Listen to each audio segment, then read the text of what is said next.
This is WTF Nation Radio.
Come on out, 1965, them boys were called upon. Some fist-fighting cowboys in them jungles of Vietnam.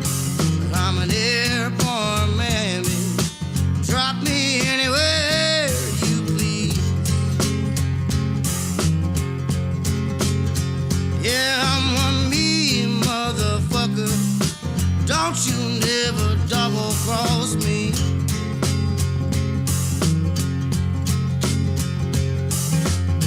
19 years old, doing the bidding for Uncle Sam. Desert boots strapped on my feet, machine gun in my head. I'm an airborne man, baby. Drop me anywhere you please. Y'all, I'm one mean motherfucker. Don't you never double cross me. Come on now.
Strapped across my fist, 800 more, and I'm gonna pluck one in your chest. I'm an airborne man, baby. Drop me anywhere you please. Y'all, I'm one mean motherfucker. Don't you never double cross me. Oh, oh, oh,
I'm a mean motherfucker.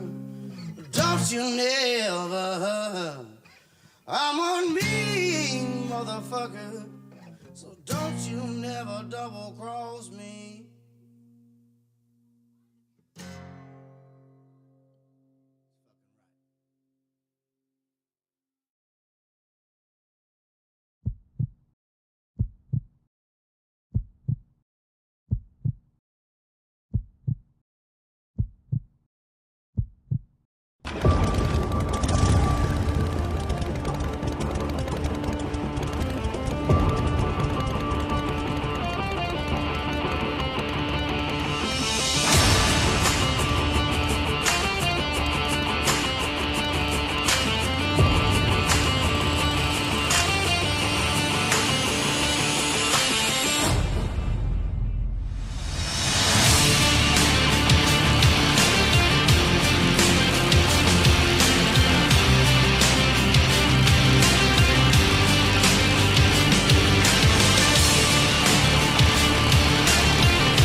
Everything stated on WTF Nation Radio is to be considered the opinion of the person that stated it, and not an official representation of WTF Nation Radio or U.S. Army WTF Moments. Price does not include tax, title, or license. Some assembly required. Each item sold separately. Batteries not included. Objects in mirror are closer than they appear. If conditions persist, contact a physician. Individual results may vary. Keep out of the reach of children. Avoid prolonged exposure to direct sunlight. Keep in a cool, dark place. And please enjoy the show. Shots. Hey, everybody, we back.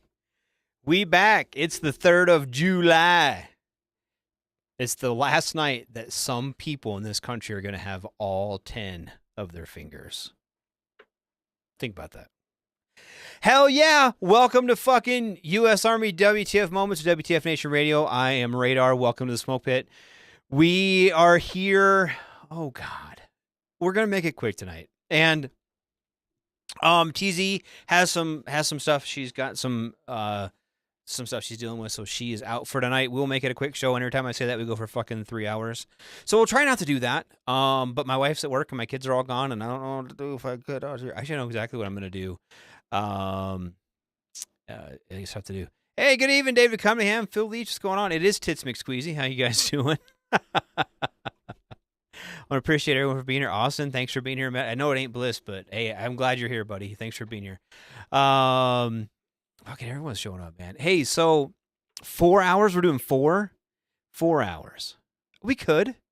I'm gonna need some help. I'm gonna need some beers if I'm gonna do 4 hours. Hey, it's a fucking 96, man. So thanks for being here. Don't fucking get too dumb yet. You guys got some time. Keep your fingers, your toes. Don't get any DUIs just yet. The strippers will be there fucking tomorrow. They'll still be there. Red, white, and blue spangled titties. Fuck yeah, man. Shit yeah, buddies. Hey, so real quick, how about that election now? Shit, man. Oof. It's just getting deep. That's all I'm gonna say on it. So, I hope you guys all enjoy the debate the other night and the debates that have been going on since. And we'll fucking leave that at that. So let's just celebrate our country being so fucking awesome right now. Not paying attention until they went, fuck yeah, dude. That's the way to do it, man. That's the way to do it. So, and I don't even know who's going to win. I don't even care who wins at this point. I'm ready for it to, I'll just go mute. Yeah, no shit, huh? So, you know what? The problem is they don't give a fuck about us, so why should I give a fuck about them? So, that's all I'm going to say on it. So I threw out a call last week if you had some like hobby stuff that you guys do, to send it in. And wait for Musa to get here. He'll be here soon. They all do. David Cunningham's right. They all need replaced. Fuck yeah, they do. They all do. And that's not just like the two at the very top of the tickets. There's a lot of people that need fucking done. What's going on, Sports Bar? It's our nation's birthday tomorrow, buddy. Coach's Freedom Boner is on Viagra. Nice. Ride that shit all night. All night. Did you get it from the VA? Are you service connected for your boner issue? That'd be a problem. Speaking of service connected from the VA, man, I am all kind of fucked up today. I had a CMP exam. So, I don't know who needs to know this. But if you are service connected for hemorrhoids, if you're not, you should be. But they changed the rating criteria for hemorrhoids, and no longer is it 0%. A lot of veterans got 0% for hemorrhoids. Well, the minimum now for it is 10 or 20. So if you have hemorrhoids and your service connected for hemorrhoids, it is at least 10, if not 20%. But you have to go and get a new exam and apply for an increase. For me, that's a bump between 80 and 90. So I might as well get it. Phil said he got a new job offer today. Good job, buddy. Safety inspector for my local Corps of Engineers. I am the law. Dude, that's awesome. That's great. Good for you. Dave said I stayed single until I got married. Yes, most people do that. What was that? Holly, did you say that? Holly hung up my American flag yesterday. I'm literally the only person in the entire city with a flag. It's bizarre to me, and I have active duty families on both sides of me. That's nuts. That's nuts to me. We have the flag up, and my wife, we call them flag swags. I don't know what they're actually called, but you know, like the little roundels that people put like on like the floats and shit, and like presidents have them like on their balconies and shit. We have those on our fence in front of our house. That's our flag swags. Tomorrow, actually, you know what? I have to work tomorrow because Weed doesn't know that it is a holiday. So I have to go in and take care of my plants tomorrow at work. But I'm going to work a short shift, but I'm almost done at the weed farm. So anyway, Austin says, Phil, please build a dam or lake control measure that actually works and has a mapped out coordinated system, preferably NAD 83. Nice. I don't know what any of that means. Boeing needs some new inspectors. No fucking shit, David Cunningham. They need to fucking do something, man, because they are fucked up. I spent my first tour as an inspector actually on a Boeing product on the 46, the made by Boeing Vertol, CH-46. Anyway, yeah, they Boeing is fucking oof. Their QA department is going down the shithole. There's some, but you know what? It's got us some pretty funny fucking memes. I will give them that. So thanks, Boeing, for that. Are they part of the strike going on? Oh man, I don't know. I didn't even know there was a strike. Is there a strike going on at Boeing? That's a name I try not to say. Seems a bit dangerous. Yeah, Buck Holly's right. Better lock my door so I'm gonna come knocking on that motherfucker. I don't know. Is Boeing on strike? I better look. I don't have my co-pilot here. I have to look myself. Google, is Boeing on strike? The strike could determine the future of aviation. Wow, I didn't know that. Huh. Clock is ticking on Boeing's 32,000 strong union negotiates to save the company from itself, even if it takes a costly strike. Wow. Wow. Mail and UPS or something? The live ones aren't. Yeah, no shit. I didn't know that the Boeings was owned by the Clintons. If you have information about either one, you fucking get fucked up. Yeah, Boeing has. I've heard that too, David, that Boeing has contracted most of their work out, which honestly, I'm torn on unions, okay? I'm a history guy. We've went through this, a little bit. I'm a historian, and I see how unions in the progressive area, like the late 1890s, 1900s, early 1900s, till honestly about the Second World War. I'll give them that. Really did a whole lot for bringing on change when it comes to the 40-hour work week and overtime and all that stuff, child labor laws. Health and safety regulations, all that stuff. And I appreciate unions for doing such a thing, right? And I'm not trying to discount the stuff that they had done for the working person in America. Now, since the UAW strike and the other kind of, the Screen Actors, like Screen Actors Guild, I get that. SAG-AFTRA, whatever, AFTRA, I get that one. I like that one. I think that they were completely in the right for having a strike. And I think that there are conditions in which you strike, right? The UAW screwed the pooch. And they screwed a lot of companies, and they screwed the economy by their actions. So, and there are companies now, there are workers now that are paying that price. Because when, we all knew about the big three UAW strikes, but so did like John Deere.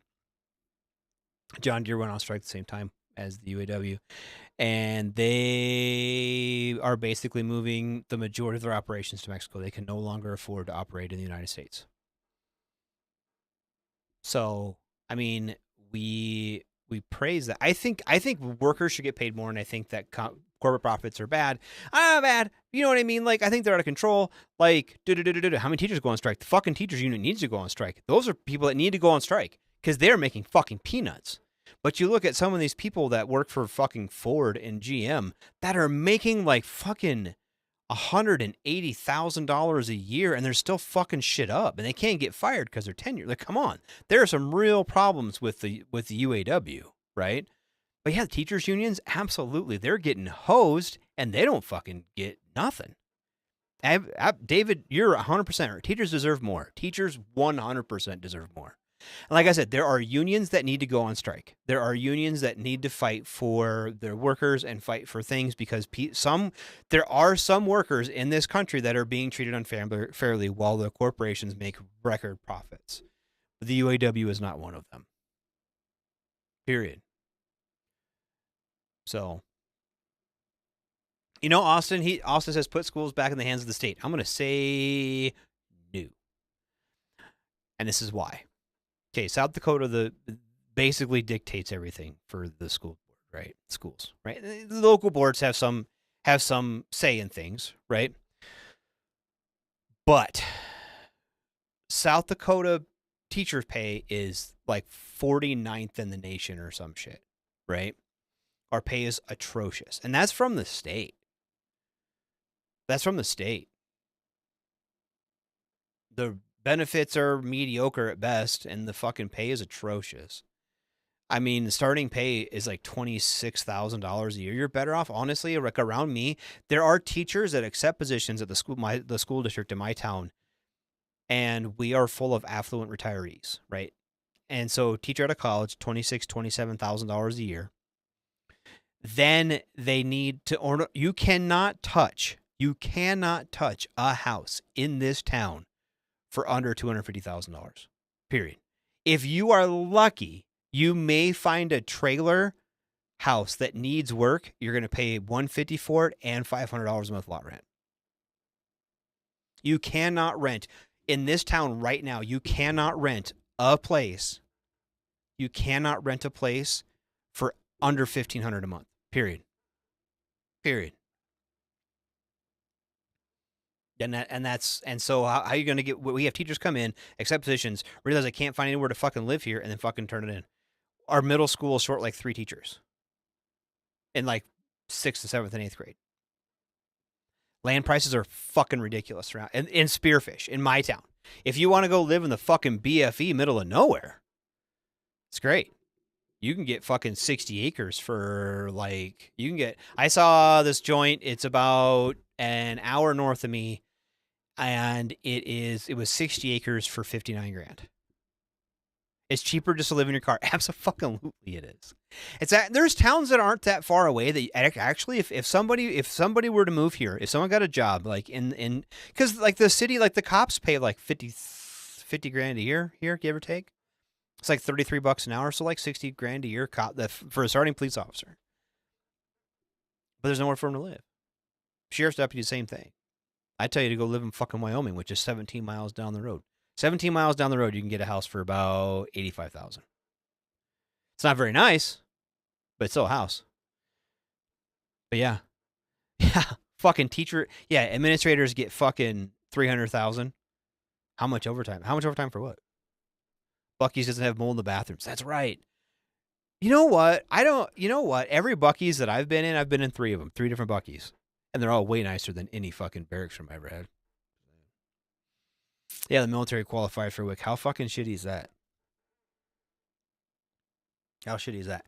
Now, flip side of that. At what pay grade does that stop, do you think?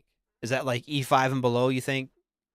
Quit qualifying for WIC. If you have one kid, if you are married, if you are in the military, right? We'll just say you're an E5 sergeant. Okay? You have one wife, one kid. Does that still qualify for WIC? We'll say under 5 years or 4 years.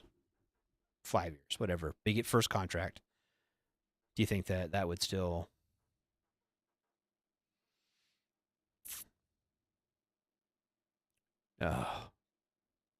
Prevent companies from owning residential homes and find out... Yes! That, Musa. Prevent companies from owning residential homes and find out how the prices go down. Here is short-term rentals.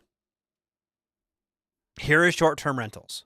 Wow, Phil says E7. So E6 and below qualify for WIC with one kid. And that is right, Davers. It depends on your cost of living allowance and where you're at. I will agree with that. If you are in fucking Fort Raymond, Alaska, or some shit like that, it's probably cheaper than if you're in fucking California, if you're at Fort Oakland or something. But, okay, so around here is short-term rentals.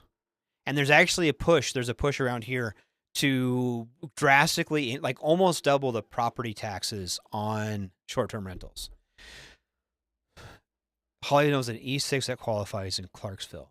But how many kids, though, Holly? Is that just one kid? One wife, one kid? One spouse, one kid? Like, because I know, like, you always have that, like, Mormon E6 who's got, like, 20 fucking kids and, like, 2 wives they just want to tell, like, a man about or some shit. What I'm fucking talking shit like I don't have 8 kids, but whatever. Where I'm at is all about renting to college students. Here, too, I live across the street from the college, Davers. Across the street. I can look out my front, 3 kids, 1 wife. Yeah, I can kind of see where he would qualify for that then. But yeah, it's across the fucking street. And you still, like, if you're a college kid trying to rent an apartment here, you have to get, like, 4 roommates. And you guys got to share, like, a 2-bedroom place. COLA is a bullshit. Junior soldiers should get more than BEH. They live in crap places and wonder why bad things happen to them. Absolutely. Sorry, Major Lee.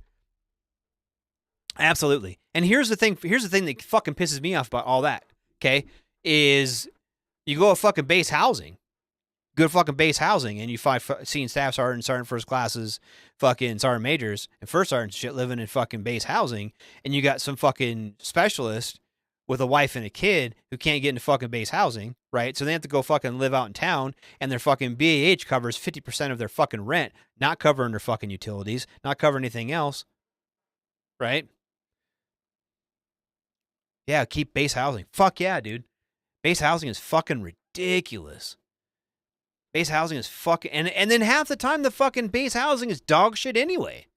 I've always wondered why they didn't take some of those when they redid all those... And this is back in the day. Okay, this is back when I was in. This is back when I was active duty back in like 06, 07, 08 time frame. And they were redoing all those fucking barracks, right? They were taking the old shitty barracks, and they were making them like basically 2-room apartments, basically the standard of living now. And I always wondered why they didn't take some of those and make like a 2-room apartments and have those like for like enlisted soldiers, their wife and kid. You know what I mean? Redo some of those buildings or build that kind of, they got to build a house. Why don't you have fucking apartments? Put on base apartments. We don't have room for, why the fuck not? Supply and demand and pay for quality maintenance workers. But they're all fucking privately owned. They're all about making that money. It's all about making that money. So they fucking, base housing should not be about making money. Base housing should be about fucking providing housing for our enlisted soldiers. Base housing should be about housing our enlisted soldiers. Notice I said enlisted soldiers. I'm not even entirely sure that you should include officers in that. I think if you're going to have officer housing on base, it should be completely separate. Or 100% luck of the fucking draw, baby. You put your name in fucking hat, clackety clack, boom. Oh, you get this house on whatever, General Pershing Way. 3505 General Pershing Way. And you might fucking be a PFC or you might be a fucking 2-star, baby. You're in the same goddamn house. That'd be fucking awesome. Then watch shit get fixed. 100%. Don't get that fucking general that big ass mansion on the fucking... Fuck that. That might be a fucking PFC. Next to the impact area. Yes! Fuck them. They gotta live in a fucking trailer park outside of fucking base where they fucking live. They got enough fucking money. Fuck that. And then they're going to retire, somehow still get 100%, fucking polishing their Bronze Stars because they never fucking left the fucking cob. Fuck that. They built houses on clay mountains in Dallahongia, Georgia for Porter Village. Yeah. Toss the officers. Fuck them right, dude. They make enough fucking money. Fuck them, dude. Fuck all them officers. Make them go fucking drive their fucking Beamers and Mercedes to their fucking trailer park out in town in Fayetteville or some shit. Base housing on Pendleton is nice now, it's just not enough. And you know what? That's always been a problem, David. I'm sure you remember. Like, there's never been enough base housing. Ever. Yeah, fuck those Karen officer wives. Yeah, if they fucking lived out in fucking Fayetteville, they wouldn't have to fucking come on the post and fuck with people. Yeah, fuck that, dude. Officers shouldn't get clothing allowance and shouldn't get more than a PV2 gets in BH. I don't hate it.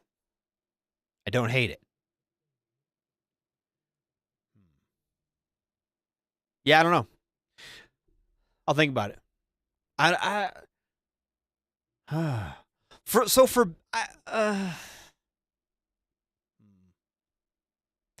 I think that they should. I think I subscribe to this. I think everybody should get the BAH. I think everyone should get the same BAH. I think there should be a with dependent and without dependent rate per installation, right? Because there are installations in this country that are more expensive to live at than the others, right? But I think that, okay, if you are a E4, E5, okay, if you are a specialist, buck sergeant, sergeant first class even, okay, all the way up to fucking colonel, the apartment is the same fucking price, right? Your apartment is the same fucking price. Your rent is the same. You don't get a fucking discount at the fucking electric company because you're a fucking private. You know what I mean? Your fucking electric bill is going to be the same. In fact, in reality, the fucking private's going to pay more for electricity, and the private's going to pay more for natural gas because they're going to have a less efficient fucking home because they can't afford a nice fucking place. So you're dicking them even more. But if you give everybody, if you say, okay, if you are at Bragg or Liberty or the fuck it's called now, if you're at Bragg, we'll go to Pendleton because I know the name of Pendleton and I'm not going to fuck it up. You live at Camp Pendleton, California. Okay, you're stationed there. All right, Oceanside's fucking expensive. San Diego, all that whole area is fucking expensive, right? BAH is, we'll say, $3,100 a month. And that don't fucking matter if you're a colonel or a private or anywhere in between. Period. You live out in town, you get X amount of money. Throw rent control at base housing if you don't want to fuck with BAH and they can all afford the place. Keep these civilian landlords off post. There should be, absolutely, Austin, there should be no fucking civilian landlords on post. If you are on United States government property, the federal government should own and maintain those fucking those homes. If they want to contract out the maintenance, yes, but they should not contract the ownership. Yeah, $3,100 a month figured out. Absolutely. And you can adjust fire on that. If you're somewhere expensive like Southern California, because hold on a minute. I'm not going to say you didn't ask to get sent there, right? Most people who go to fucking these bases okay, we all know how the military works for asking, but I'm just saying, if you go to, say, Hawaii, right? You're at Schofield Barracks, okay? And shit's expensive there. It's a fucking gallon of milk at Schofield Barracks, like fucking $22 or some shit. You know what I mean? Like, the few times I've been to Hawaii, shit's so fucking expensive, I couldn't hardly afford it. Right? So, yeah, give them more for BAH than fucking someone at Bliss. Or somebody at fucking Benning. Right? You made bank in Hawaii, and you said, I bet, dude. I bet. Especially, were you living on base? Did you have on-post housing? Oh, yeah, when you saved on, especially when you deployed. Yeah, if you could deploy for fucking Hawaii, fuck yeah, dude. Fuck yeah. Happy Compress. So then getting high-ass repair bills, do like an HOA, do like $50 a month, all repairs included, higher company repairs. Here's the thing. No. Fuck that. No, fuck that. If you're on base, you shouldn't pay for fucking dick. You don't get any BAH. Maybe you get comrades, right? Maybe you get your BAS, right? But what I'm saying is you don't fucking get BAH or you give your BAH back. Well, I don't know how the fuck they do it now. It used to be before you didn't get BAH. And I don't know what they do now. Someone was saying they give you a BAH, but you got to fucking pay it to these people. I don't fucking know how that works. They ain't fucking none of my business. But if that's how it's going to fucking work, right? You live on fucking base, the federal government should own it. Whether it be the fucking, if you're in the Army, you're on Army base, you're on Army installation, boom. Da-da-da-da-da. Yeah. Austin, have you seen the base repairs? I'll show you the clear tape and paint over the cracks. Fuck yeah, dude. Fuck yeah. David says TDY to Hawaii for a couple weeks and make money. Yes. Yes. Fuck yeah, dude. I fucking love Hawaii too. Hawaii's so fun. But that's what I'm saying. Like, why the fuck are we like in this fucking situation where we are paying these fucking companies, right? And then you get shit in return. It'd be different if we got something nice in return, right? Okay, you're going to pay all this rent money to these motherfuckers, but you're going to have a nice housing. Yeah. The Payton military base housing is more lead than was used in World War II. I fucking believe it. They should absolutely, David, it should include utilities and cable TV. And fucking, it should include BA8, or it should include all basic utilities to include internet. Internet today is 100% a necessary utility, just as important as electricity or natural gas. Internet especially if you are active duty military, if you are active duty, or we'll say guard and reserve, if you are a fucking person with children, if you are all of the things, internet is fucking a necessity, right?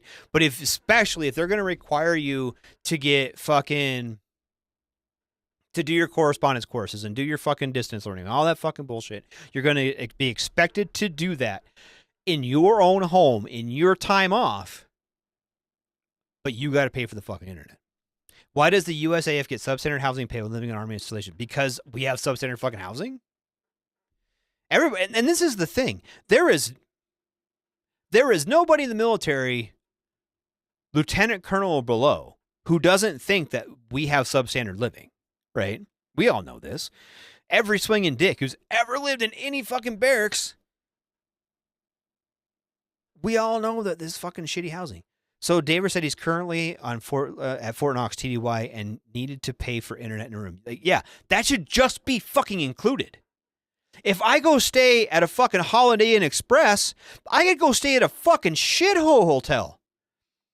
I stay in a lot of hotels. I stay in about 10 to 12 hotels a year. Probably more than that.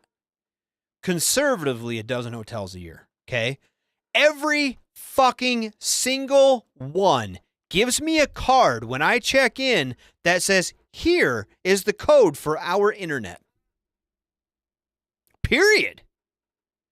Every fucking single one. Why is that not a fucking thing? The government can't pay for fucking internet now? Fuck them. Fuck that. Or you're saying at some fucking privately owned place too, aren't you? It's like the fucking Army Inn or some shit now, right?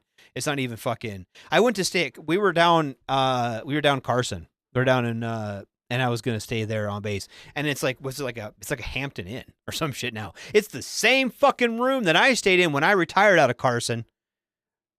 When I got medically retired out of Fort Carson. Okay, I was on the Wounded Warrior program. They sent me down there to get medically retired. Okay. They sent me from Raleigh to Carson because Carson was closer to my home wrecker. Okay. I went down there when I got retired. They gave me all my fucking shit. I went down there to out process. I stayed in one of the shittiest fucking rooms I've ever stayed in my fucking life at Fort Carson. And now it's owned by like fucking Hampton Inn or some shit. Same fucking building, probably the same fucking rooms. But it's like $119 a night. Like, fuck you. I ain't fucking staying there. I'll stay out in town. Where it's nice. Maybe they have internet, maybe they don't. I don't fucking know. But either way, I was pretty fucking pissed off by that whole situation. Anyway, back to the story. But yeah, they should fucking, the internet should be fucking free on base. Period. Even if you live in the barracks. Why is the internet not free? Put in fucking Wi-Fi, dude. Come on. Don't fuck around. Put in wireless, dude. Fuck it. The only time I've been somewhere on military installation and had to pay for internet that I wasn't mad about was fucking when we were in Iraq. When I was actually factually in Iraq and we had to pay fucking satellite internet. Period. That was it. Only time I wasn't mad about it. But anyway, yeah, dude, that's some fucking bullshit. I'll stomp that fucking shit in the ground, dude. Fort Jackson fixed themselves from last time I attended ALC to SLC, run down to Hilton room level standard. You know what? And here's the thing. And like, one of the jobs I had when I first got out is I worked at a hotel. I worked at a casino hotel. Our hotel is attached to a casino here in Deadwood. Okay.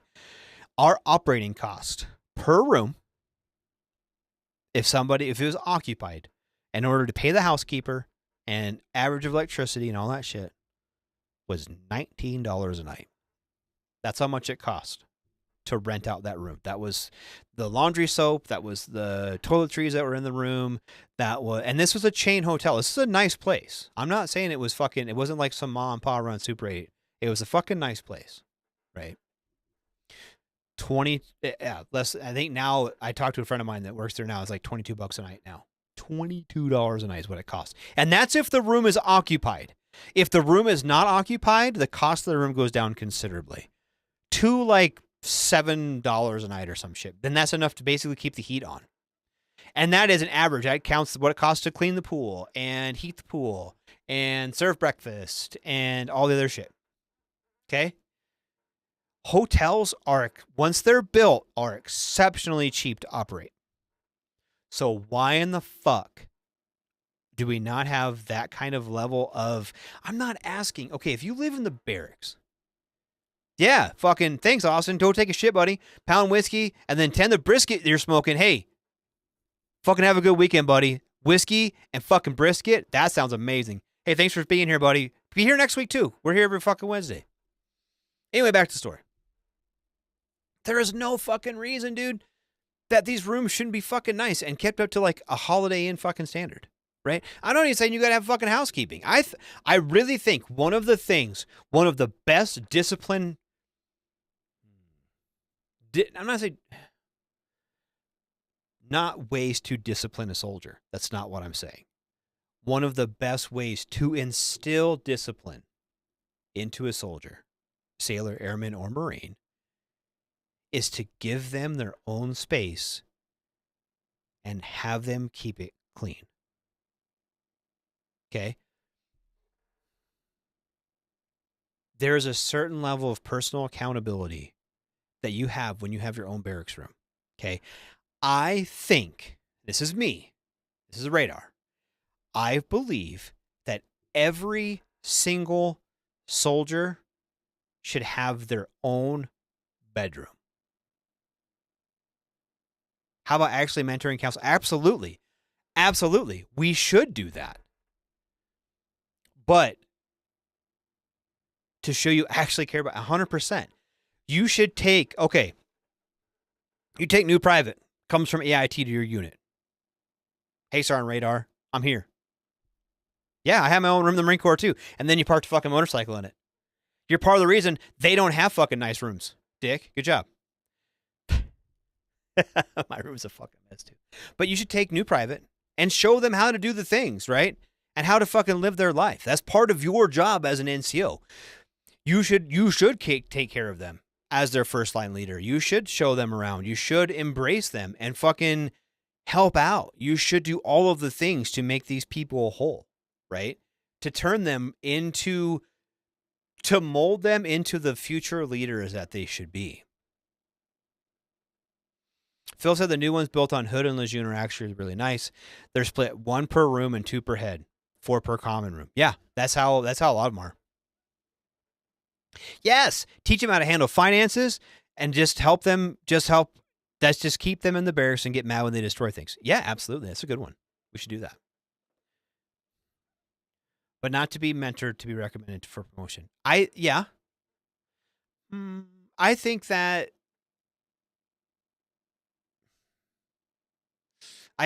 should be a bullet on your NCOER. Teach them how to do their own taxes. Okay, hey, I'm going to say this right now. Everyone gives the Marine Corps shit about being fucking retarded, right? Everyone, and if you see the scarlet flag next to me, the fucking Eagle Globe and Anchor on it, I was a Marine for my first 5 years in the military, okay?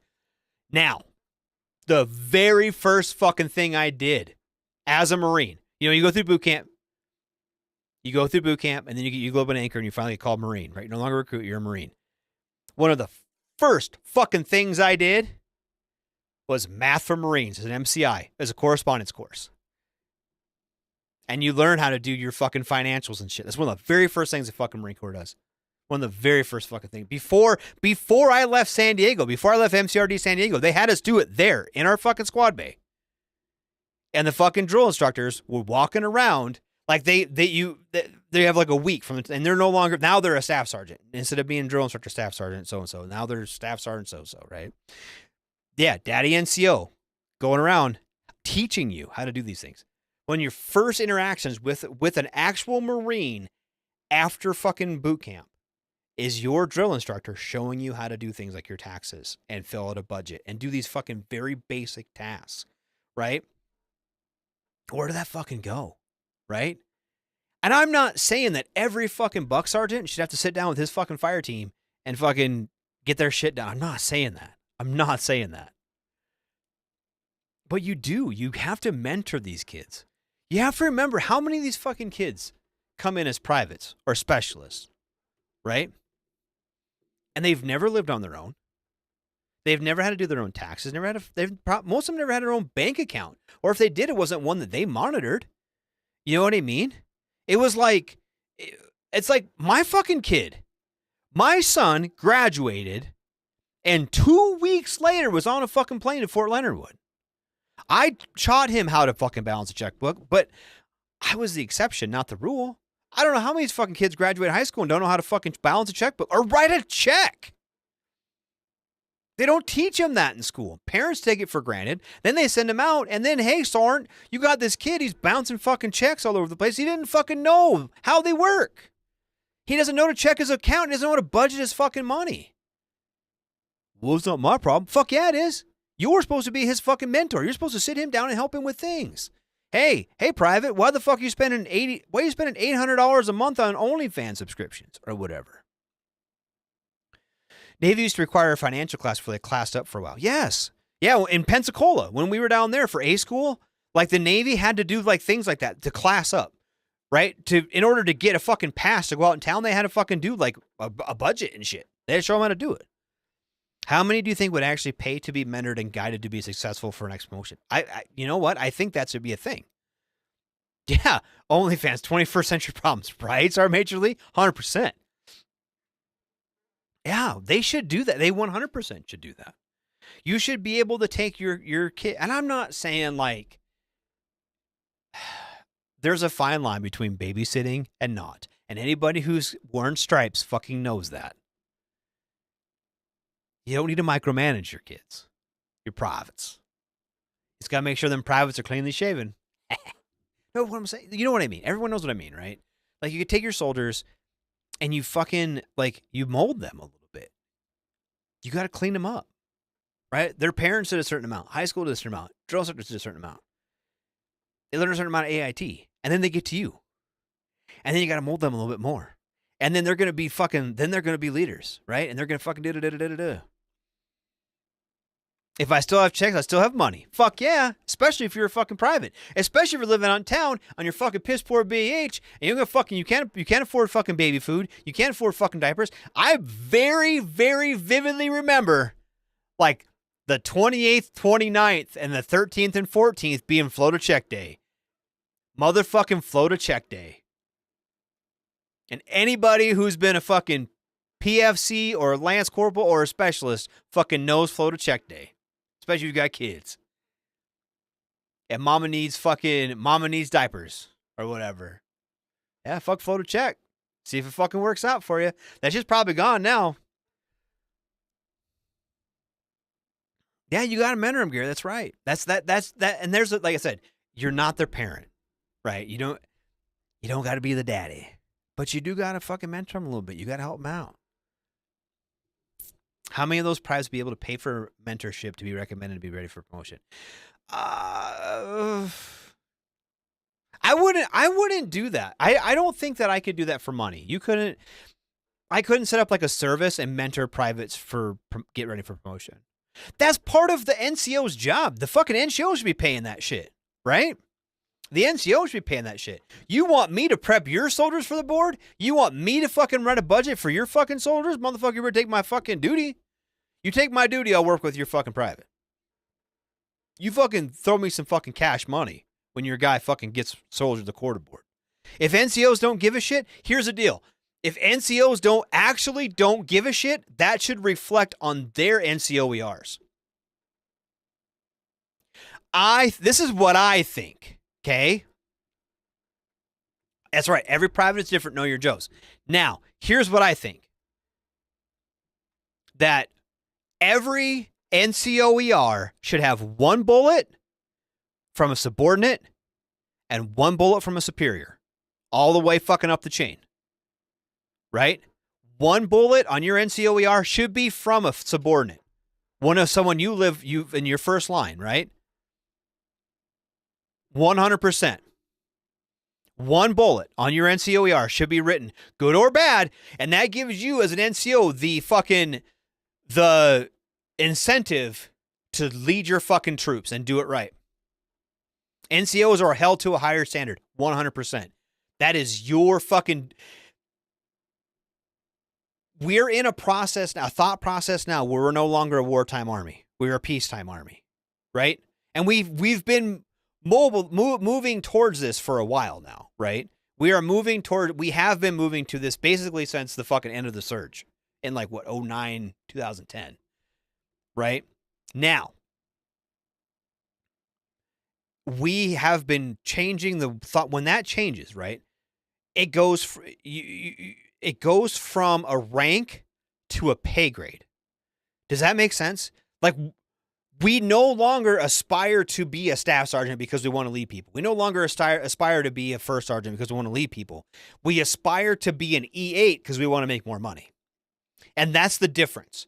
And you take these fucking soldiers, right, who are E4s, E5s, they want to get promoted because they want the money. They want to be able to afford a new car. They want to be able to afford diapers for their kid. They want to be able to afford these things, right? They don't give a shit about the leadership responsibilities that come with that. They want the money that's associated with that pay grade. And that's where we have to differ. Yeah, Dick, right? Someone fucking riled me up. Yeah, power and money can spell trouble, 100%. 100%. But that's why in a wartime army, when you start promoting people because of their performance on the battlefield, right? Whether you are performing actually kicking in doors, or whether you're an 88 mic driving trucks, or whether you're an artilleryman calling, whatever your fucking whatever you did downrange. When we were in Iraq or Afghanistan, your NCOERs were written upon your performance. You were promoted on your performance as a leader, right? Well, now you don't have that. You might have some bullshit fucking field exercise or some shit, but that doesn't count. Administrative workers got left in that. No, they were fucking kicking rocks over there too, man. They're 100%. They were fucking working in the talk. They were doing their fucking job too. And they were under pressure, doing their jobs, making sure you're getting paid, and fucking dodging mortar rounds, and fucking losing sleep at night, and doing all the other bullshit, and fucking taking turns in the talk, watching Blue Force Tracker all fucking night while units were on fucking patrol. Admin fucking did their job too. The only unit that I saw didn't deploy was the fucking band. You know what I mean? Your NCOER reflected at least a little bit on your performance as a leader, right? So now we don't have that anymore, or not to the level we had. So NCOERs are now being written on, he got all his guys to fucking show up to formation. None of his guys were late. Fuck that. Motherfucker, that's your job. Be in formation. Or whatever other fucking bullshit NCOERs they come up with. Whatever bullets they come up with. Oh, they got us ready for inspection, and we passed with a 99.9% and at our fucking unit inspection. Fuck your unit inspection. That motherfucker, yeah, he runs a first class fucking PFT or APFT or ACFT or A9T or whatever. Fucking whatever they call that shit now. Okay, he can fucking run, but can he lead? He can shoot, but can he lead? The only time I give a shit how well someone shoots is if they're a fucking sniper. You know what? Hey, I shot expert every fucking single time I went to rifle range, whether I was wearing a Marine Corps uniform or I was wearing the Army uniform. I shot expert every fucking time. Right? So, if you can shoot expert, you should have to fucking run a PFT. That's the way I fucking look at it. Motherfucker, I ain't running. I just be fat as fuck. As long as I put rounds down range. Anyway, back to story. Time to put the BFT antenna. Right? Yes. But we take these fucking kids, right? We take these privates. And it used to be we take them and fucking get them on IED lanes and fucking get them ready to go to work. Because who knows when you're fucking getting deployed again. And now they're like, I guess we'll go hang out in the motor pool. We'll move stuff out of one connex into another.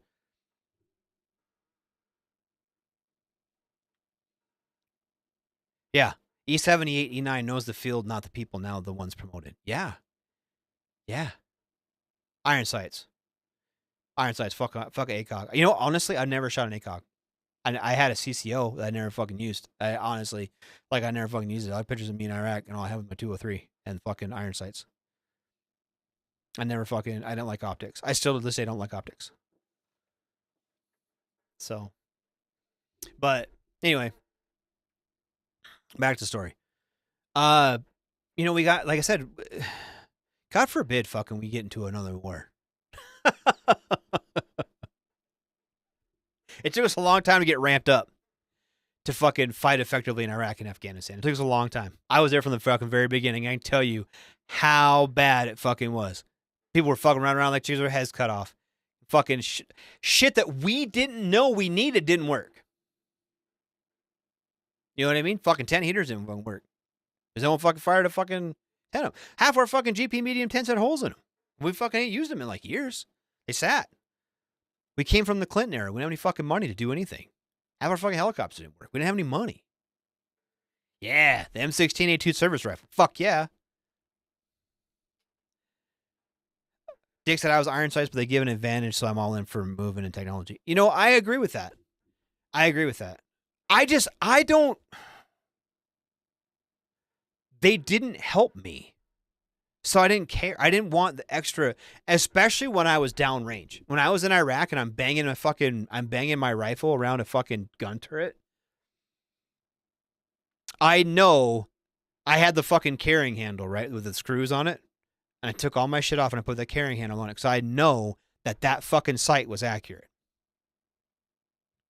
And I didn't know if I had a CCO or a fucking ACOG in there, if that got banged around, if it got broken or fucking some shit like that. I didn't fucking know if it was dirty or fucking batteries were dead or fucking some shit like that. I know ACOGs don't have batteries and fuck whatever. I had a CCO. If the fuck batteries were dead, didn't fucking work. I didn't give a shit. I just had a fucking carrying handle and it fucking worked all the time.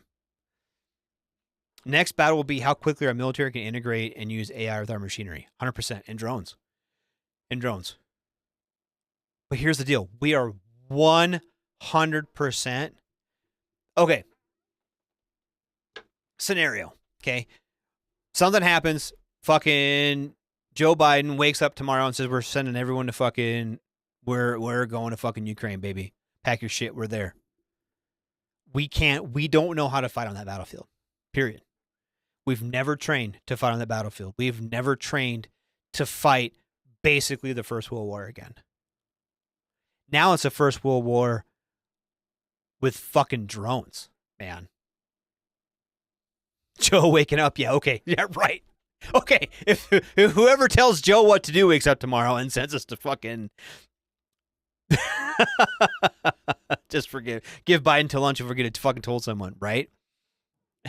Hey Google, how do I balance my checkbook? Next NCOPD. Yes. But okay, but seriously, if something happens tomorrow and someone decides that we're going to fucking war in Ukraine, we don't know how to fight on that battlefield. We are not at all ready to integrate into that battlefield. Not at all. There are weapon systems that we have that would very much excel on that battlefield. HIMARS being one of them.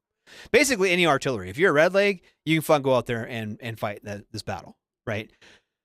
There are certain aspects of this battle that we would change. In the first one, we'd have air superiority, 100%. But yes, our Major League, we're not ready for that drone fight. We are not ready for it. Period. We would 100% turn the tables with our air power that Ukraine does not have, and the Russians so far, if you watch, they have not been able to intercept our stuff. If we went over there, honestly, if we went over like one carrier battle group, we'd fucking decimate them. Our talks would be decimated. Yeah, absolutely.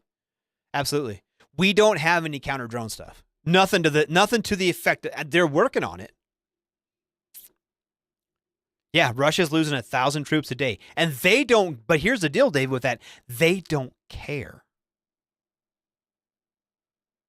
The Russian military doesn't give a shit. Could you imagine if we lost 1,000 troops a day in Iraq? We'd have been out of there in fucking 2 months. We'd have been gone in 2 fucking months if we'd have lost 1,000 troops a day.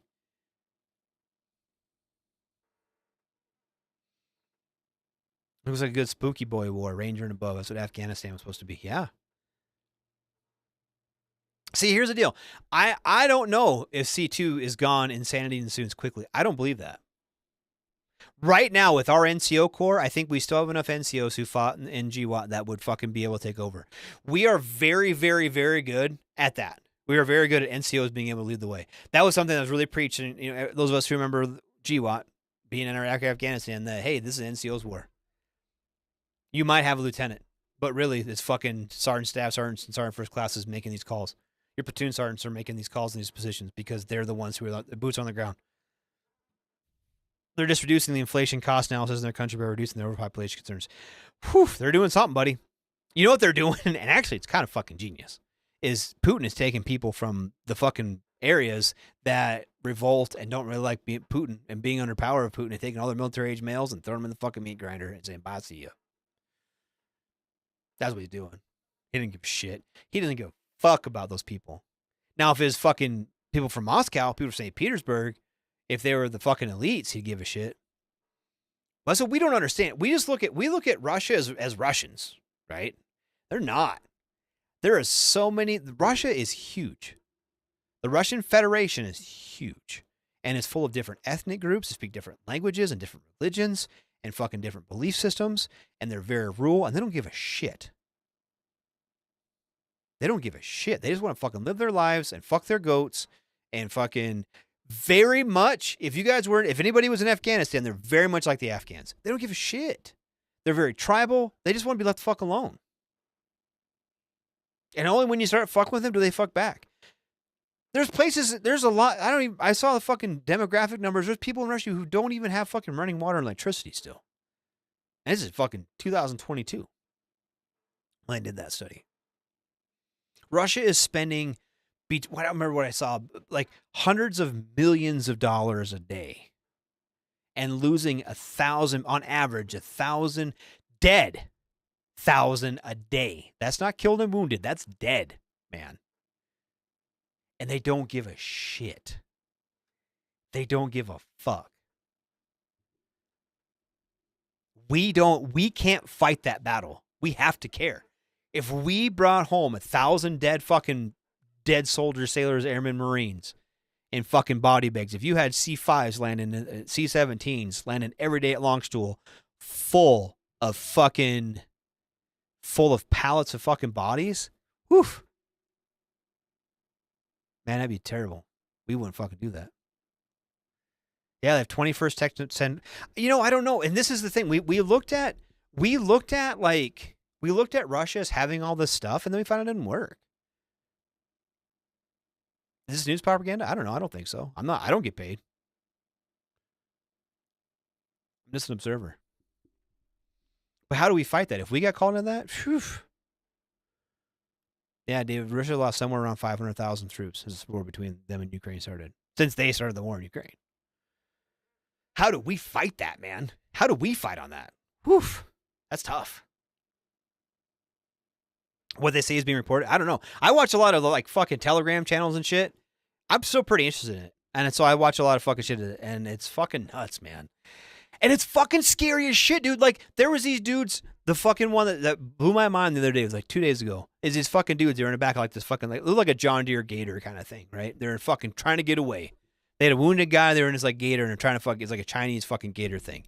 And this fucking drone was following them, right? And this drone's got an RPG warhead strapped to it, and they're fucking chasing him. And the dude runs, he's like fucking shooting him with his AK, runs out of ammo and throws his fucking rifle at him because he knows he's like gonna fucking die anyway. And then the fucking screen goes blank, and it's like a spotter drone, you can watch the fucking thing blow up. That's fucking crazy, man. Yeah. And then did you guys see the fucking Marine Corps' answer? The fucking Marine Corps, what they've got, they're giving out shotguns. They're giving out hillbilly shotgun to these fucking Marines, and they're fucking like shooting trap with fucking drones. That's what the United States Marine Corps is doing. They're fucking pull, boom. It's fucking nuts, man. Isn't their economy booming? No. They're still selling quite a bit of oil, but it's at a greatly reduced cost. And I think they're getting bent over by China for a lot of their exports. Birdshot's the best bang for your buck. Yes, man. And that's what the Marine Corps is doing. And honestly, I saw some Russian dudes were doing the same thing. They had these fucking like AK shotgun things. That was fucking crazy. Whew. Man, I'm all wild up. I need me some fucking Popeye's chicken. That's what I had for dinner. Popeye chicken. Pull. Bam. Marine Corps. Yeah. We infected an embargo and didn't infect the GPD. It has. They've got some bite, but not the bite we hoped for. They had the problem they had that was the problem that not the problem they had. What they had done is they had a giant surplus. Their government, unlike our government, saved a bunch of money for like a fucking forever because they own all the oil, all natural resources. The federal government, Gazprom or whatever it is, owns all that, and they were putting money in the coffers, and so they had a bunch of fucking money saved up.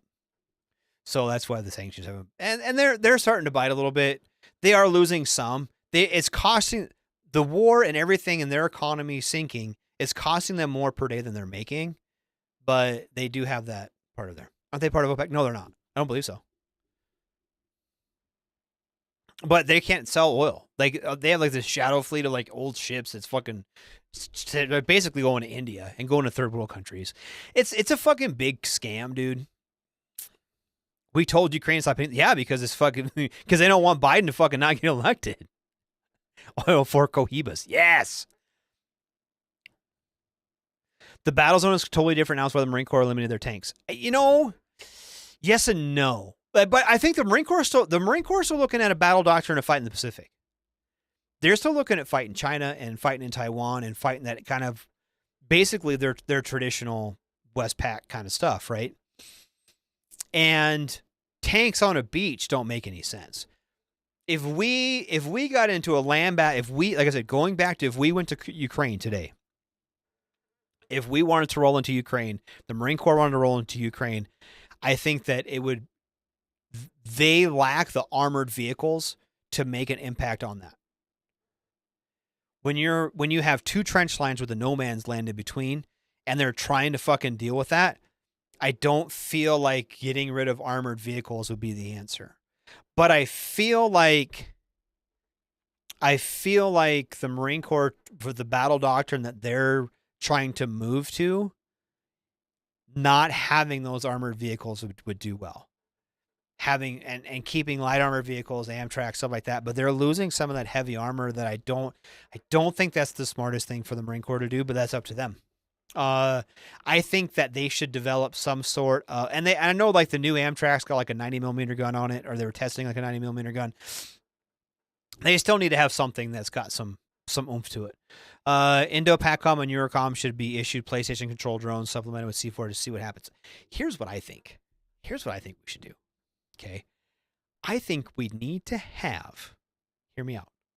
We need to have like an app or a game that you get these kids to play. You get my fucking kids who are just fucking awesome at playing video games, right? You get all of them to subscribe to this fucking thing, right? And actually have real drones that fucking take off in somewhere like Ukraine, and they can fly them on their fucking phone and fly them into. How fucking fucked up but smart would that be? And they can pay for it. These fucking kids buy out. You know how much money my kids spend just to make their fucking dudes like different colors, different uniforms and shit? Could you imagine if they could fucking, if you could like give them like better, like upgrade their shit and you have them fly these and have them pay for it? Oh. Do one a day. One a fucking day. Just like, Be Real. You know, Be Real, I don't know if you guys know what Be Real is. Be Real is like, it's like a Snapchat, but you only do it like once a day. And it goes off at random times. Have that for this game, right? And it goes off once a day. The fucking phone goes off and they got to take their drone off and fly into a fucking deal. How fucking smart would that be, dude? $20 to kill Russians? Yes. $20 to play. Space Force is recruiting drone operators. Every fucking branch should be recruiting drone operators, David. 100%. Here's the thing, and this is where, and I don't know. Like I said, I've been out for over 10 years now. But I remember like the Duke and Warlock systems we had on our vehicles and how that worked. And I'm not going to get into OPSEC about it too much. I don't know how much people know or don't know on it. But it was a jammer, right? We had jammers on every fucking single truck, right? And that was fucking 15 years ago. So I have to imagine that the stuff has gotten better. So I'm assuming, right, this is me making an assumption, that if we went into that kind of EW threat environment, that we would have they would be able to adapt that kind of stuff to fix it. Yeah, we could steal some Vegas clientele that rate. Fuck yeah.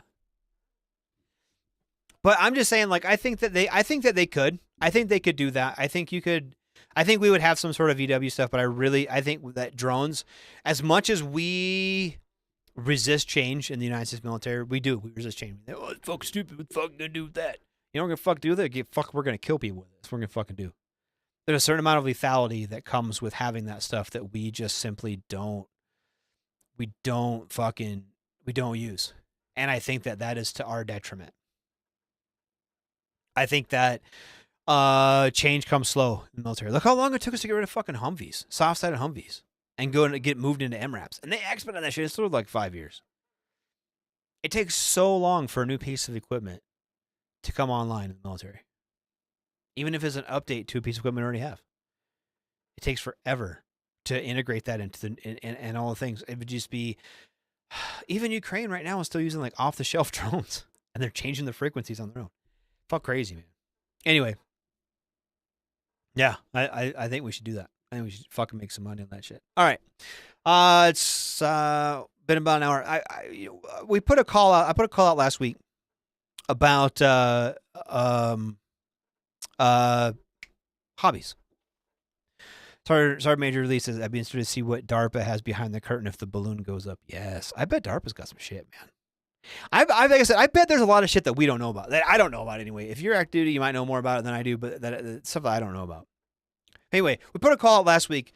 I showed some hobby stuff that I did, and serious about this hour thing. Dude, fuck it, I'm not gonna be an hour. I don't know fucking long I'm gonna be. It's gonna be a minute. I haven't even got to the fucking stuff I want to talk about yet. We talked about last week hobbies, and you guys sent me some. I got we'll start with Moose's stuff. He sent us this last week. He sent me a lot more pictures, and I'm sorry, Moose, I don't really understand. I know it's fucking the stuff you did, but I don't. You sent me like a bunch of pictures like of wires and shit. I don't know how they're different, but I can see like this pump that's in this fucking picture right here and how it's different over there. So Moose got this espresso machine that wasn't working. But it's talking about DARPA stuff. And he fixed it. And he replaced the pump and a heater element. He descaled it. He did a bunch of rewiring. And cleaned the wand, and then did all the like a bunch of seal replacement stuff inside of it. And that is super cool. You know, we talk about hobbies. And I know sometimes hobbies mean stuff. Sometimes it don't. Right? I got them fucking stupid little airplanes that I fucking spend way too much time and money building, and then just fucking sit on a shelf in the back. He fucking fixed something up. He uses it every day. He make coffee every morning with that son of a bitch. That's fucking cool, man. He's a Batista? You mean a barista? Maybe he's a Batista. Oh, that'd be cool. The only pump I have came from Adam and Eve, right? But that's cool, man. That's interesting to me because like Radar would have threw that away. That might be a fucking $1,000 thing. If it didn't work, I'd throw the fuck away. If I wanted it that bad, I'd have bought a new one. But if it's broken, I'll throw it the fuck away. I don't know how to wire that shit. Ask Dick. Dick knows my fucking wiring. That shit ain't fucking cool, man. I will burn my house down. I will burn a motherfucking house down. That thing's fucking cool. That to me is very impressive. And it fits all the things, right? It's something he did. He enjoys it. And it gets you out of your head for a while. And I think that's why this is one of my favorite hobbies that we're going to showcase tonight.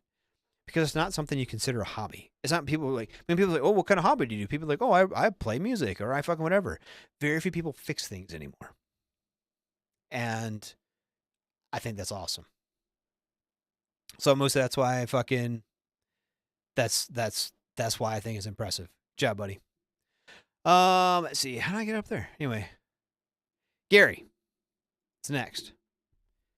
And he did these scroll saw stuff. He got these. Does fixing heads work? Yeah. That counts as a hobby to me, buddy. He did these on a scroll saw, and this is 5 different pictures he sent me of. This is all stuff that he cuts out by hand with scroll saw. And then I'm assuming he sands it all down and polishes it all up and does all that cool shit. And it's very delicate and nice. I love it.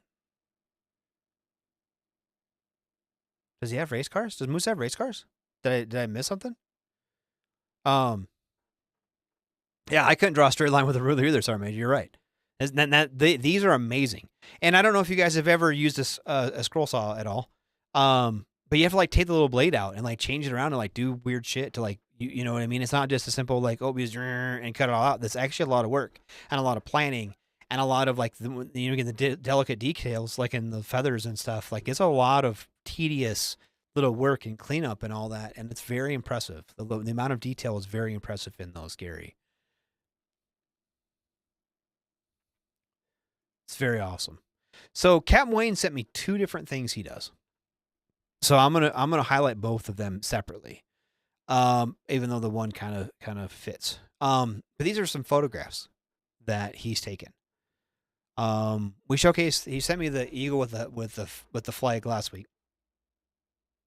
Here's some different pics. He sent me a handful of pictures. I picked 5 that I thought were funny or really interesting. I really like the buffalo. The hot air balloon is really cool to me too, like on the soccer field. That's amazing. That's cool.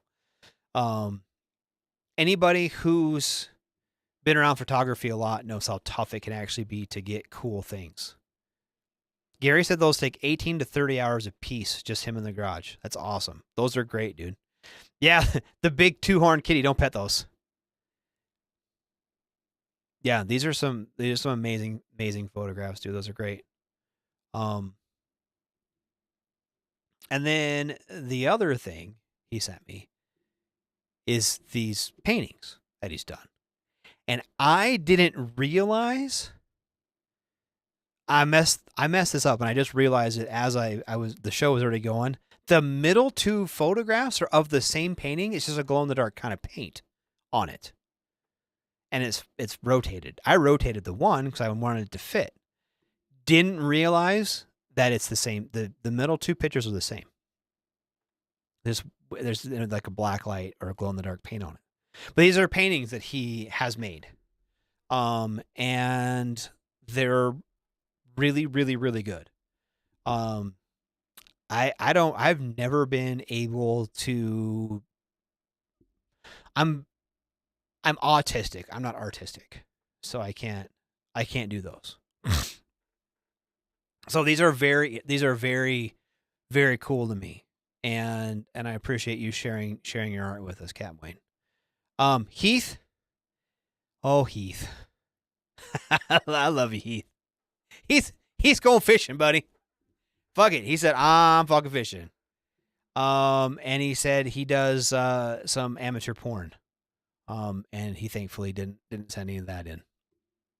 So, but yeah, that's it's fuck crazy. Yeah, sorry, Major Lee says the only art I've ever done is in porta potty in Kuwait. Absolutely, right? Yeah, David, isn't it cool? Like the skills some of these people have. Absolutely, and it's kind of, I don't know, a hidden talent or whatever you want to call it. But yeah, it's absolutely amazing.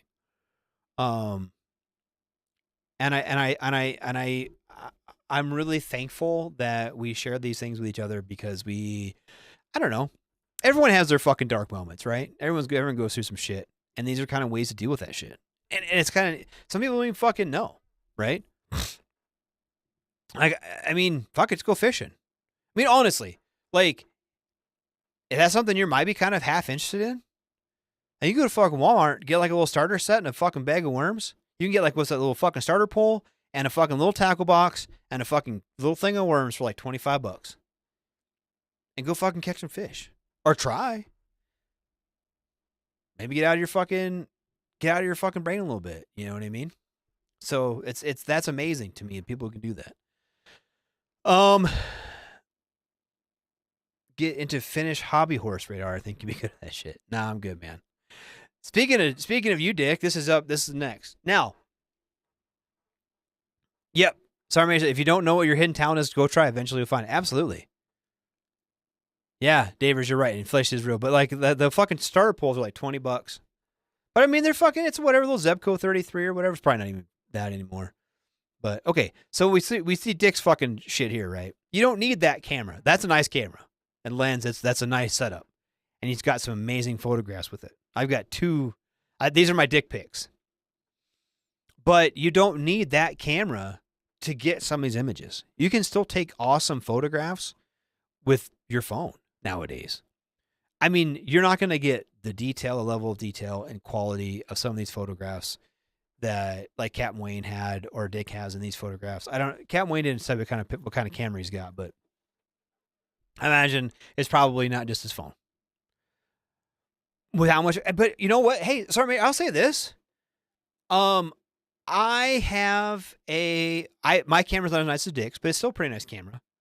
And I got it I'm in it for like $300-$400. And that's with some lenses and some stuff, cases and stuff. I get some pretty cool pictures, and yeah. I mean, you can be in that kind of stuff for like $300-$400. He's in South Mississippi. Nice. Yeah, dude, you're fucking bitch. I don't have my message pulled up, but my wife's photographers will get to hear about all the greatest. Yeah, right. Yeah, isn't it weird how like when we're interested in shit, it's fucking awesome, but when the wife's interested, you're like, no, it's dumb as fuck.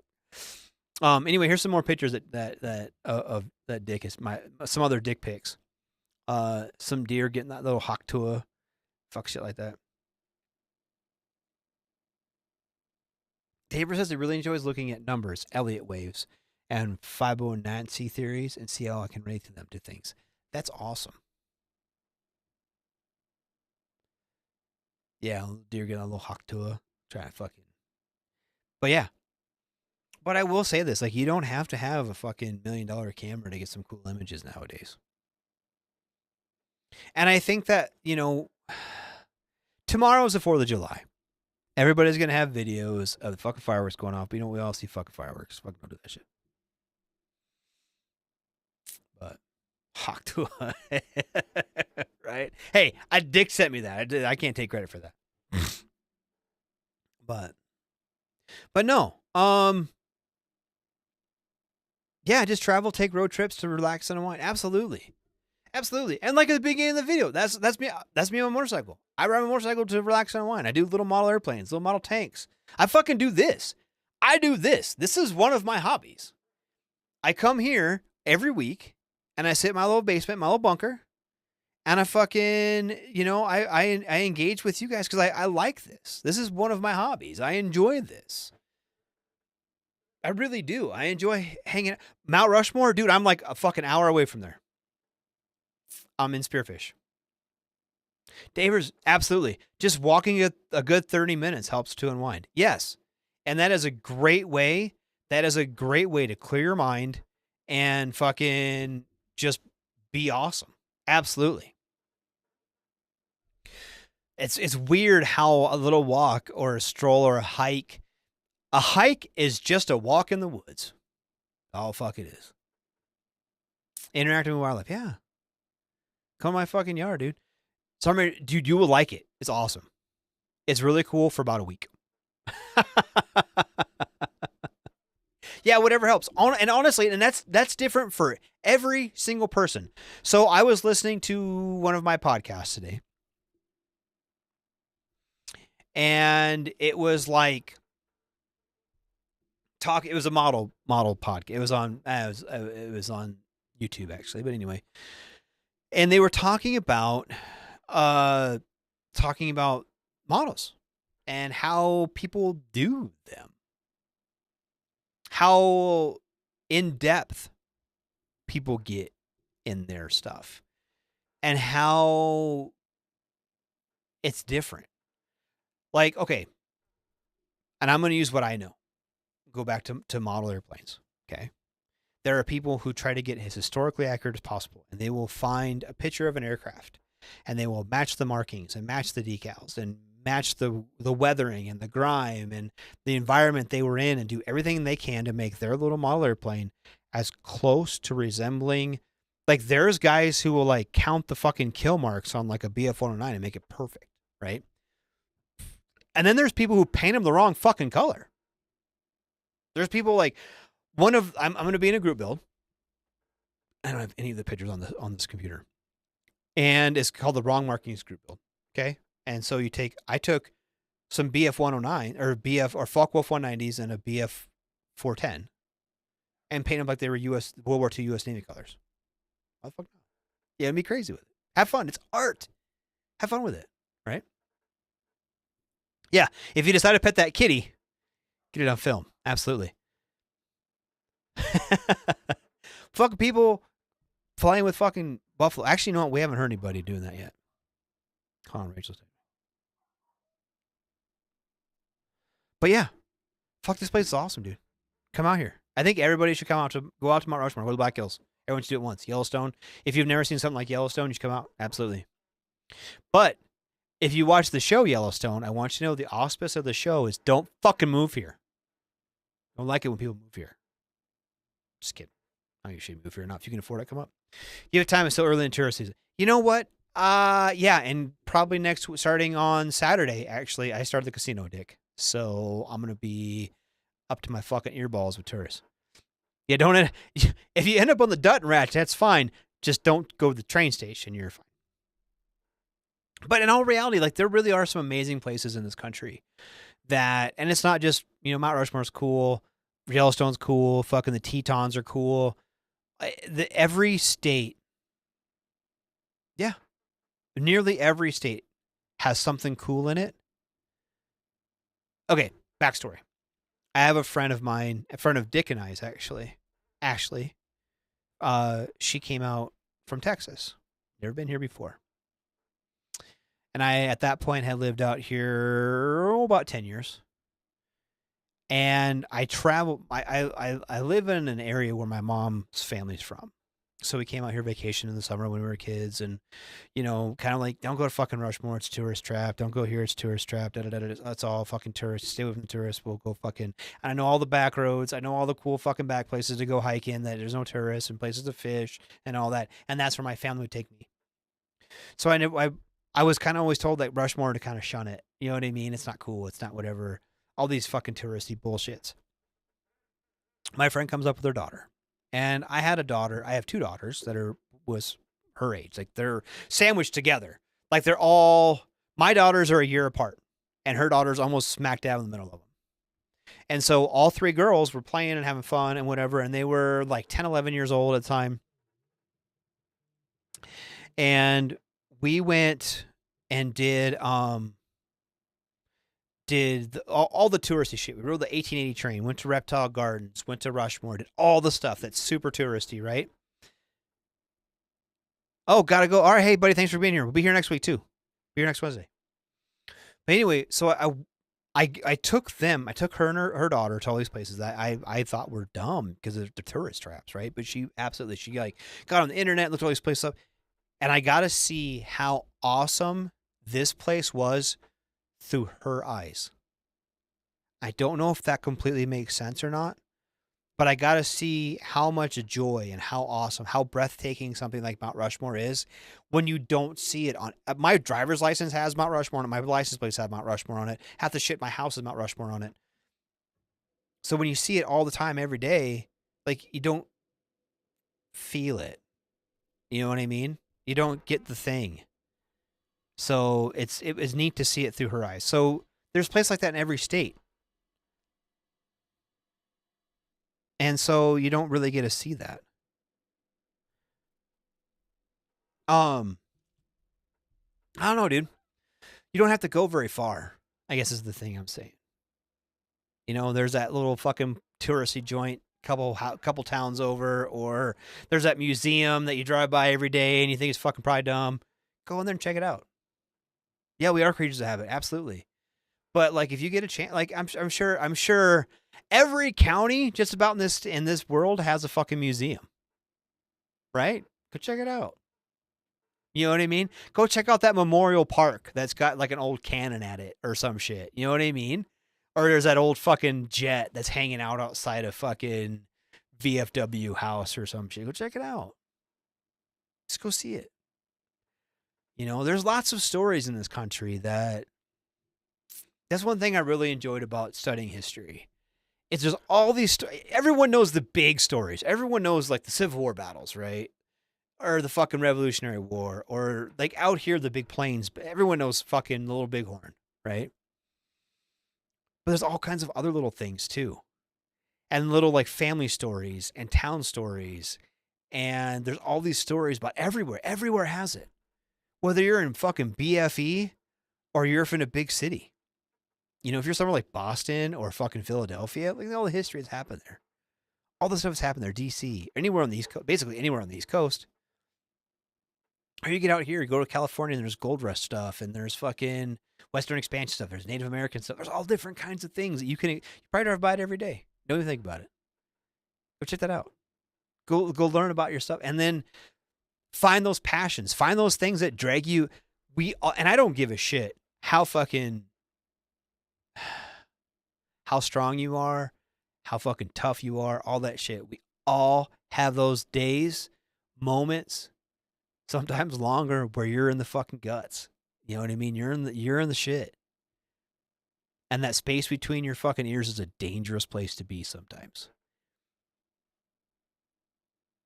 And sometimes you just gotta get out of your head. You gotta release that. You gotta get out of it a little bit.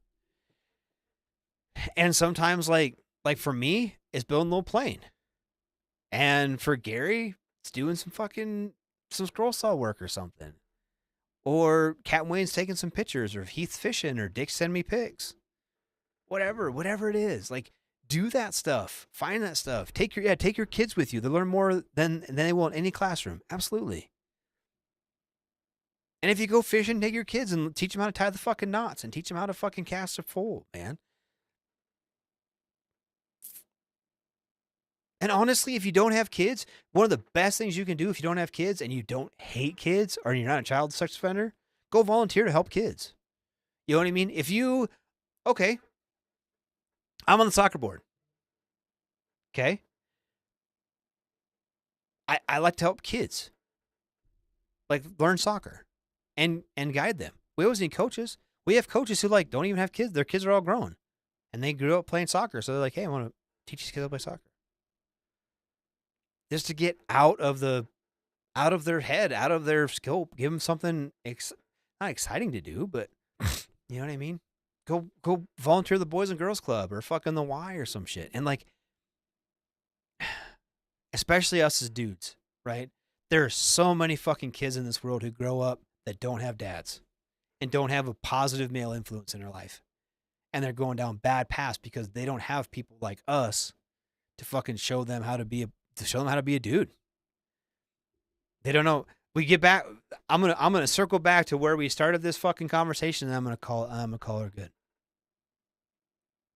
I was at the Y, and it got me 18 years child support. I heard that wrong Y, buddy. Don't eat there. Well, you can if you want, but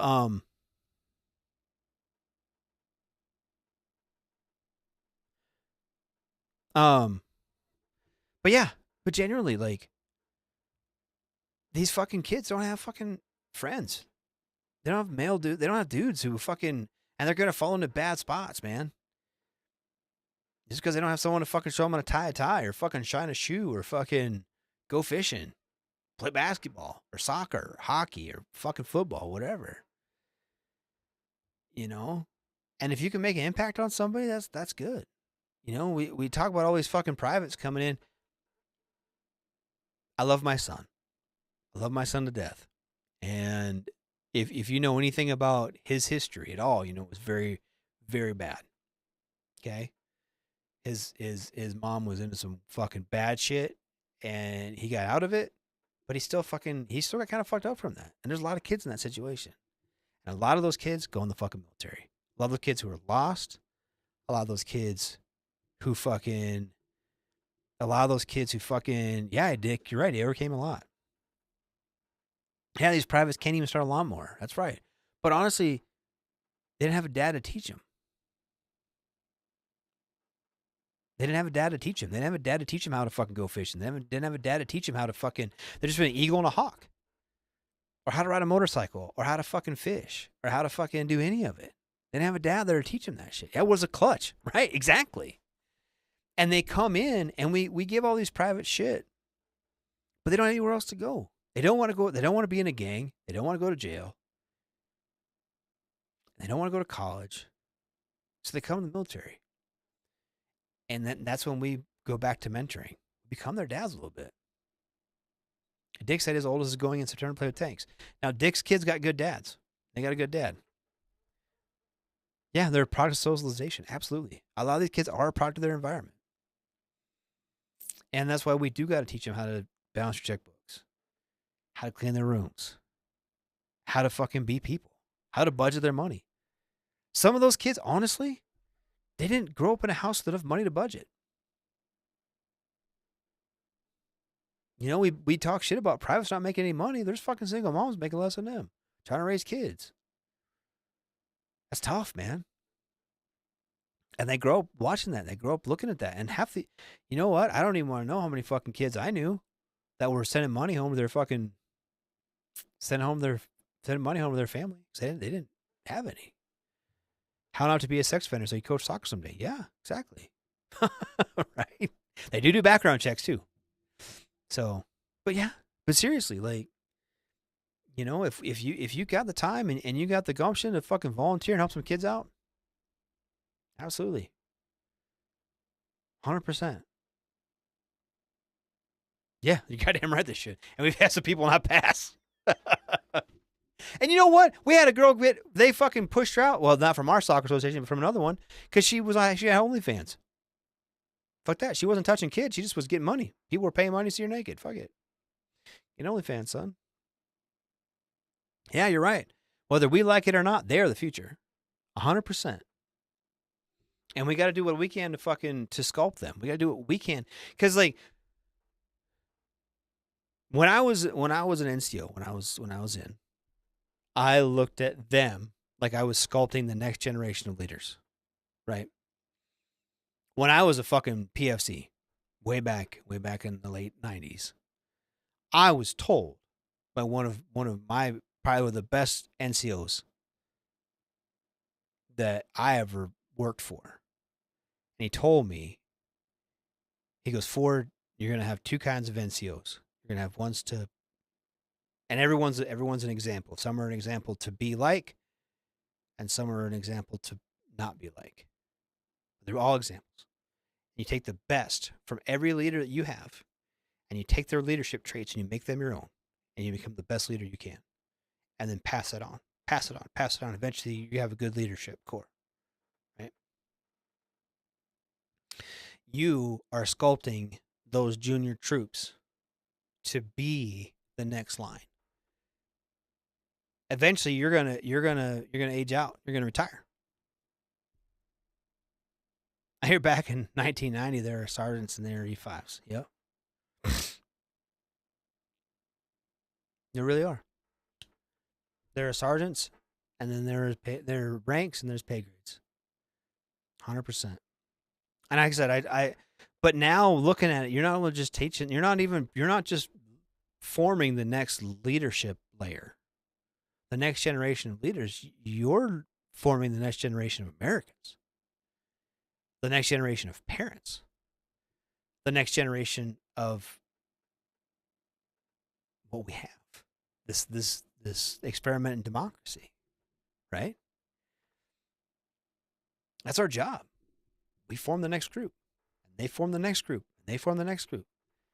And if we fuck up and give them participation ribbons, we fuck up and give them some bullshit, we don't give them the respect they deserve, hey, that's what we get.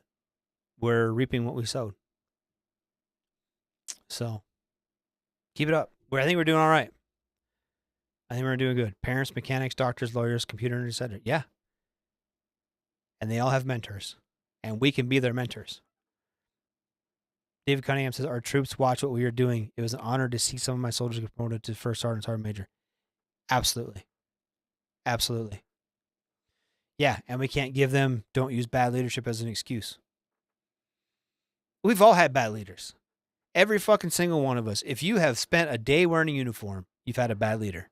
And you've had good ones too. Everyone bitches about the bad leaders. Everyone does. Don't be that. Do not be that. You see what not to be. They are giving you an example of what not to be. Don't be me. Don't be them. Be better. Yeah, teach the younger ones that even bad leaders can be great to learn from. Absolutely. Everyone, you can learn from everybody. What to be or what not to be. You're learning what to be or what not to be. I learned how to be a good leader from bad leaders. Absolutely. Absolutely. Same with everyone who every one of my privates and specialists and junior NCOs. They saw me and they're like, I need to do better than him. They did, hopefully. Bad leaders are part and parcel of society through and through. Absolutely. There's bad leaders from the fucking, from the White House down, brother. From the White House down. There's bad leaders. 100%. But there's good ones sprinkled in there too. And there's good ones all the way up the chain. The Marine Corps was rough. Yeah, it was fucking rough, man. But I learned so much. I wouldn't trade a day in the Marine Corps. I wouldn't trade a day. Even the bad ones. I wouldn't trade them. Same with the Army. I wouldn't trade a day. There were some rough days and there were some really good ones. And some all right ones in the middle. I wouldn't trade a day for it. I would trade some shit to be able to walk right. I'd trade a bunch of shit for that. Give me my fucking knee back. That'd be all right. I'll take that. But that's a different story. Story for a different day. But anyway, let me go to we're gonna wrap it up here. So I don't have anything on the cut sheet for guests coming up, I don't think. Nope, no, we do.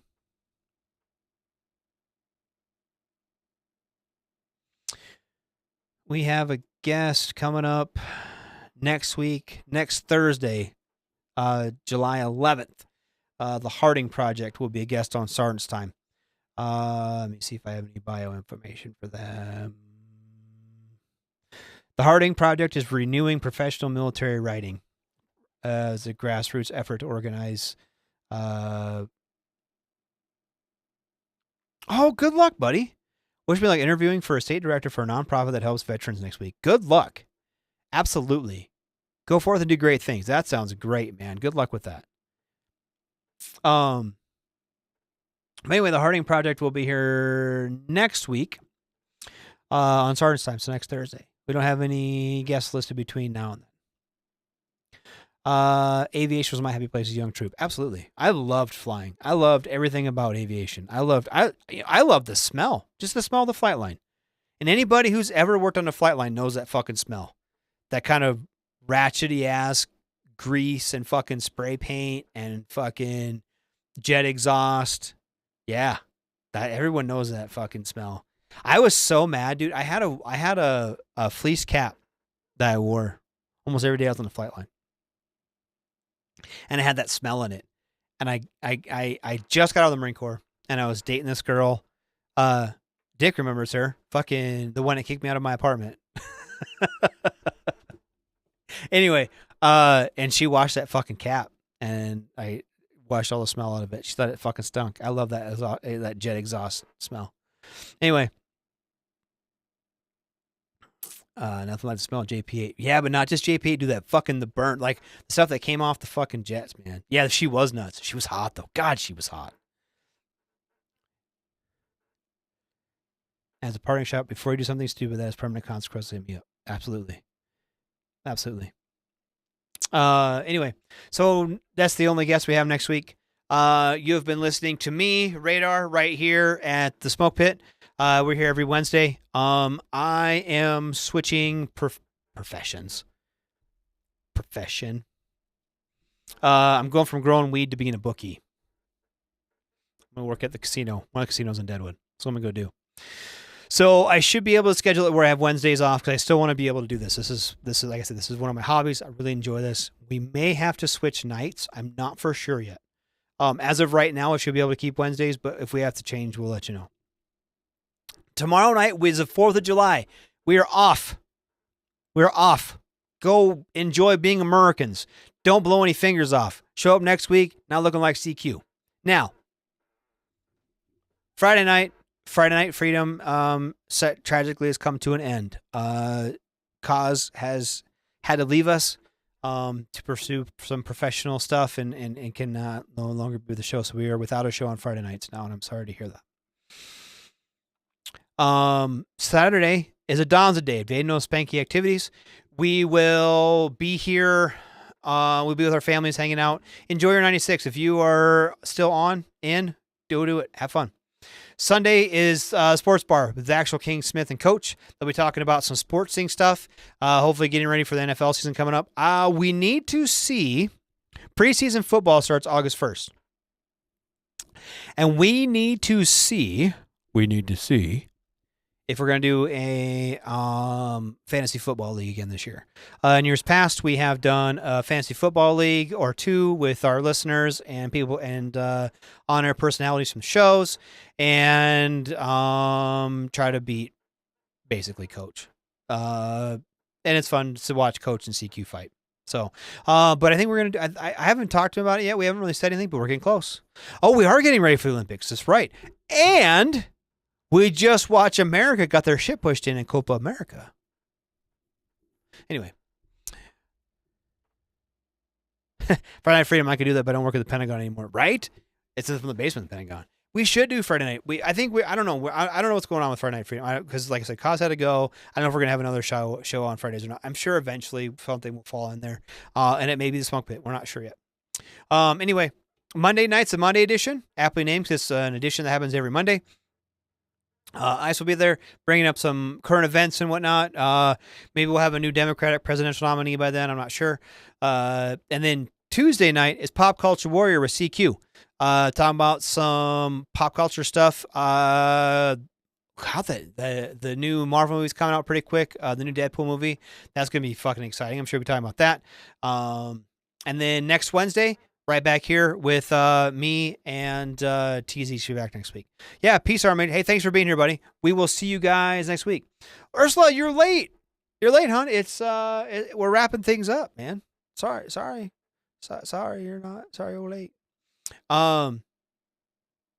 Anyway, but we are here. We have a show Sunday, Monday, Tuesday, Wednesday, Thursday, 5 nights a week. We are here with a show, and we invite you to hang out with us every night, all the nights, some of the nights, whatever you can. We really do appreciate you guys being here. I so much appreciate it. I do this for you guys. Story of my life. Hey, you finished first. Just saying.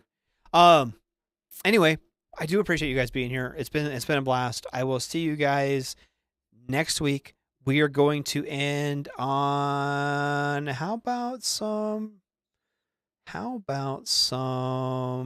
do Tim Bright Troubadours. Much love. Yeah, Ursula, thank you so much for being here, hon. Thanks so much. And we'll see you next week. This is being late won't haunt you for 18 years. Absolutely. Being late sucks. That's a fucking word I do never want to hear from a woman. That's why I got fixed. Yeah, we got my dogs fixed too. And they got drugs. All I got is a fucking bag of peas. That's some bullshit. Anyway, I'm turning you loose some Turnpike Troubadours. They are on tour this summer. If they're around you, go check them out. I'm rambling. I gotta find a plug. OCP. All right. Thanks for being here tonight. Shots. Everything stated on WTF Nation Radio is to be considered the opinion of the person that stated it, and not an official representation of WTF Nation Radio or U.S. Army WTF Moments. Price does not include tax, title, or license. Some assembly required. Each item sold separately. Batteries not included. Objects in mirror are closer than they appear. If conditions persist, contact a physician. Individual results may vary. Keep out of the reach of children. Avoid prolonged exposure to direct sunlight. Keep in a cool, dark place. And please enjoy the show. Shots. Hey, this is SEAC retired John Wayne Troxel. You're listening to WTF Nation Radio, the station of choice for all of the badass MFers on the planet. The voice of U.S. Army, WTF Moments. This is WTF Nation Radio. Well, I guess I was born with a gun in my hand. We'd walk the big clear cuts in the pine timberland.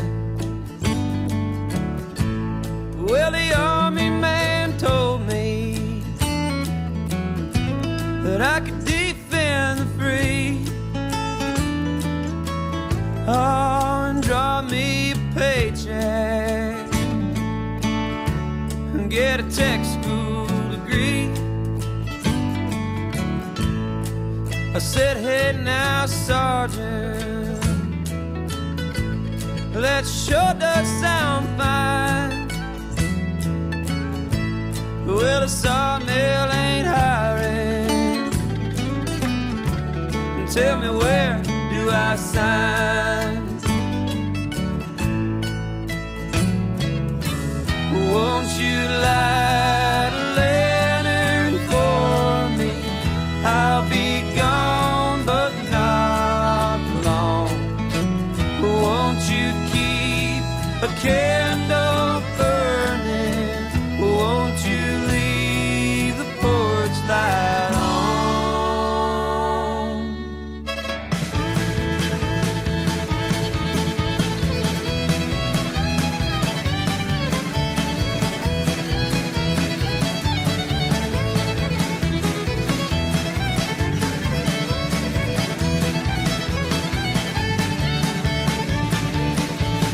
Well, my hands are still steady, and they still hold a gun. And this is the suit of a soldier for your southeastern son. Well, tell Mom not to worry, if she's taking it hard. Never thought I'd see action back when I joined the Guard.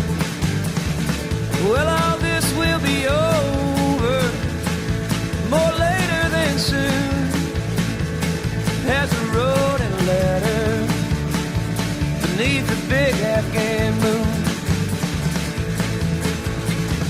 Won't you light a lantern for me? I'll be gone, but not for long. Won't you keep a candle burning? Won't you leave the porch light on?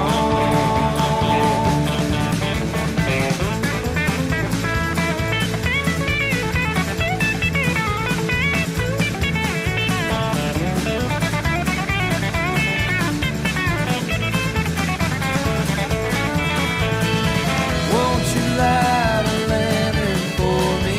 I'll be gone, but not